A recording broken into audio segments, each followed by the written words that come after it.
Ever feel like you're just drowning in information? Mm, Trying to figure out how businesses actually connect with us. It's a huge challenge, right?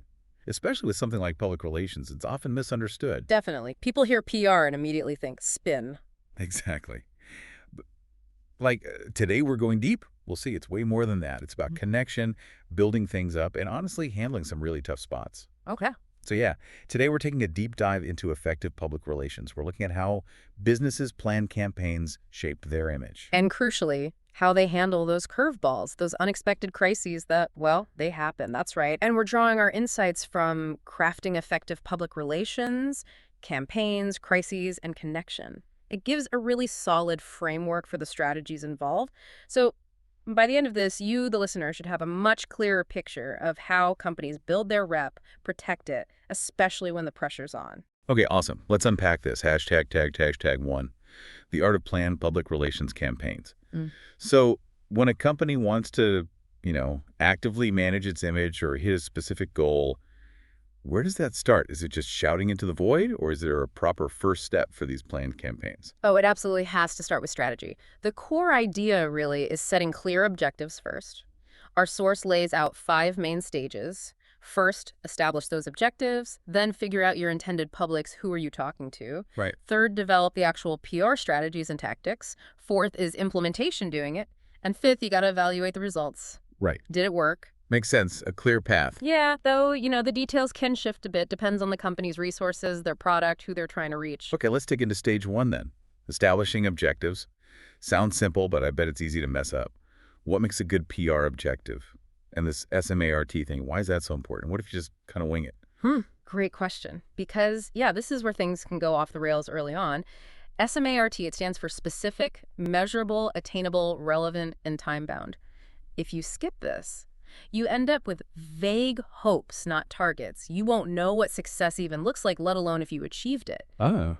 A really good example is Meat and Livestock Australia, MLA. Remember their You're Thinking Beef campaign back in May 2022? Vaguely, yeah. Well, their objective was super specific. Make beef the #1 protein choice for popular midweek meals. Okay, that's clear. And to make it smart, they did their homework. Found that 85% of protein shopping trips, they're for midweek meals. That's the battleground. They also knew people are busy, right? Yeah. That whole what's for dinner tonight stress. And get this, 40% of fresh meat is bought the day it's eaten. Wow, last-minute decisions. Exactly. So decisions are being made right up until the wire. So the campaign, which ran into 2023 too, it focused on making beef seem easy, versatile, good for families. They pushed this through recipes, tips, online videos, influencers, social media, even in-store stuff showing popular meals like steak or stir-fry. It wasn't just buy beef, it was, here's a solution for dinner. That data piece really grounds it. Okay, so once you have that objective, you move to stage 2, identifying the intended publics, Yeah, the target audience, basically. precisely. Who are you actually trying to reach? For MLA's beef campaign, it was pretty clear, working parents, people needing quick, easy, protein-packed dinners for the family. Got it. That focus lets them tailor everything, the message, the channels, much more effectively. Which leads us into stage 3, developing these specific PR strategies and tactics, choosing the right media, the right approach, and wow, the options today seem endless. They really are. You've got electronic ads, print ads, competitions, guest speakers, brochures, videos, direct mail, email. Okay. Media releases, news conferences, getting involved in the community, websites, all the social media, Facebook, Twitter staged events, maybe even stunts. A lot to choose A from. huge toolkit. The source really stresses creativity here, and you have to weigh the costs and benefits for each option to get the right mix for your campaign. It's kind of an art. Speaking of creative, Yeah. MLA had another one, didn't they? That Share the Secret Recipes Lamb campaign in 2020 during COVID isolation.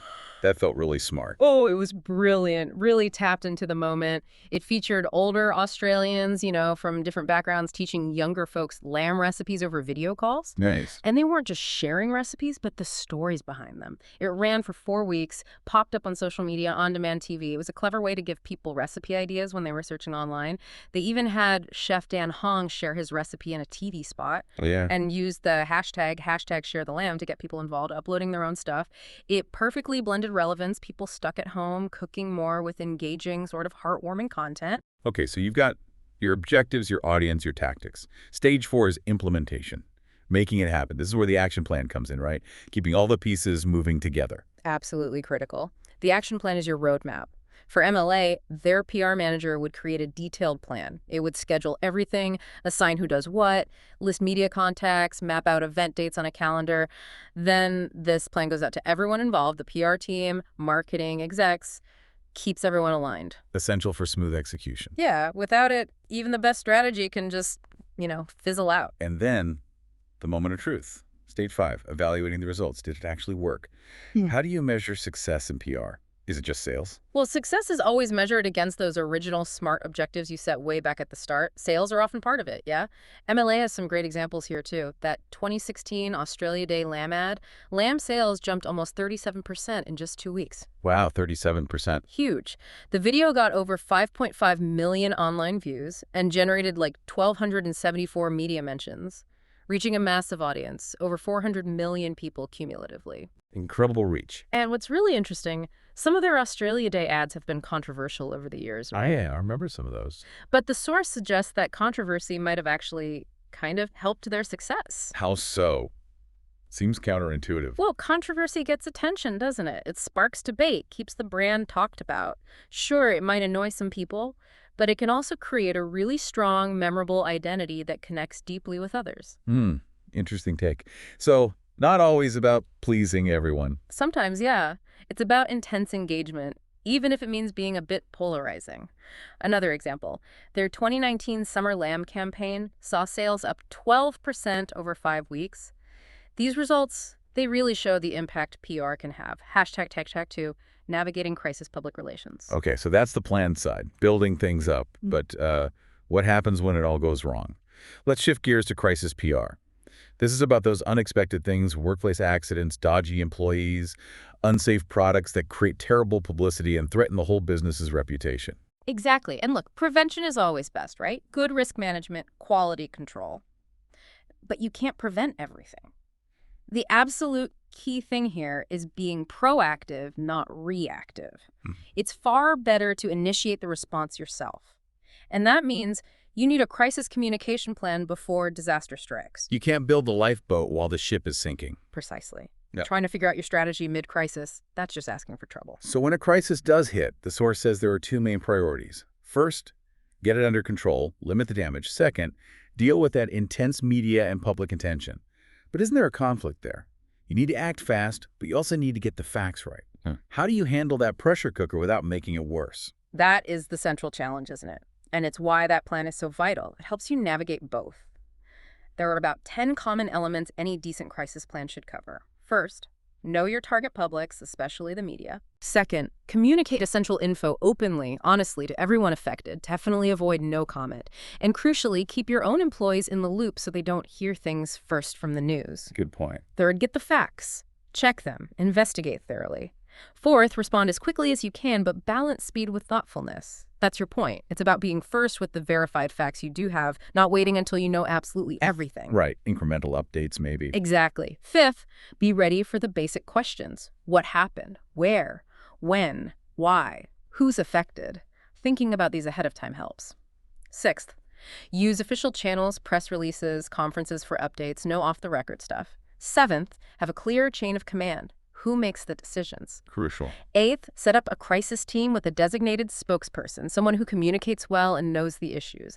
Bring in technical experts if needed. Ninth, keep track of how the plan is working, adjust if necessary. And 10th, after it's over, evaluate the plan. What worked, what didn't, learn for next time. We saw this play out so painfully with the Boeing 737 MAX crashes, didn't we? Late 2018, early 2019, 346 lives lost, planes grounded worldwide. It felt like, well, a case study in poor crisis comms. It really did. The former CEO, Dennis Muilenburg, and Boeing itself got a lot of criticism for muddled communications, was the phrase used. They seemed to downplay their responsibility, kept insisting the planes were safe, even as evidence mounted. Which just eroded trust, right? Massively. And here's the paradox of crisis PR. Being immediately open, transparent, admitting fault, which feels so risky short-term, is almost always the best long-term play for rebuilding that trust. It's like ripping off a Band-Aid. Painful, but necessary. Exactly.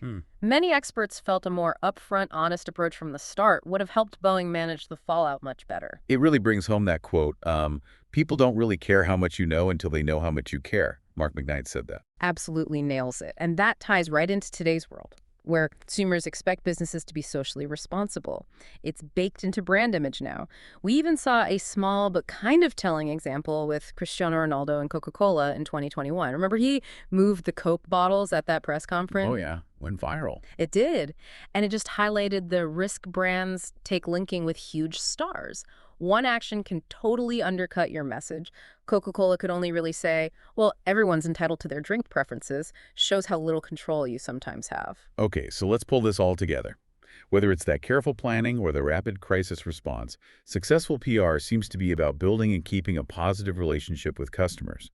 And that drives loyalty, right? Like that 80-20 rule, your loyal customers are often your most valuable. Precisely. Good PR has clear benefits. First, you build a positive brand identity. That helps you grow your customer base and keep them loyal. Second, it makes your products more marketable. People trust communications more from a business they see as credible. That means potentially higher sales, bigger market share. Makes sense. And third, effective PR has a broad reach. It boosts recognition for the business and its products. But it's not free. There are definitely costs involved here. No, absolutely not. You've got the cost of hiring specialist PR people or agencies. Right. There are costs for running special events to boost that brand identity. But maybe the biggest challenge, a sort of hidden cost, is that lack of control we mentioned. You often have little say in how the media portrays you, when your message gets out, or where people see it. That must be frustrating. It's a fundamental challenge. The insight there, maybe, is that great PR isn't about controlling everything. It's about crafting messages so strong and authentic they can resonate even when you don't control the delivery channel. And just to hammer home a point from earlier, dealing with a crisis immediately is so important. The faster you respond, the better chance you have of reducing the negative publicity and limiting the damage. Hashtag, tag, tag, outro, wink. So we've journeyed from those carefully planned campaigns aiming to build image and boost sales, all the way to the high-stakes, rapid response needed when disaster strikes. It's clear PR is, well, dynamic and totally essential for businesses today. And for you, the listener, understanding this helps you look critically at how companies talk to us every day. You start to see the mechanics behind how information is shaped, how reputations are built. Or damaged. Or damaged, unfortunately. You see the strategies at play, both the planned ones and the reactive ones. So here's something to think about. With today's instant communication, social media moving at light speed, how does that speed amplify everything, both the power of good PR and the danger of getting it wrong? What does that mean for companies? Does it demand even more transparency, more agility to not just react, but actually engage when everyone has a voice?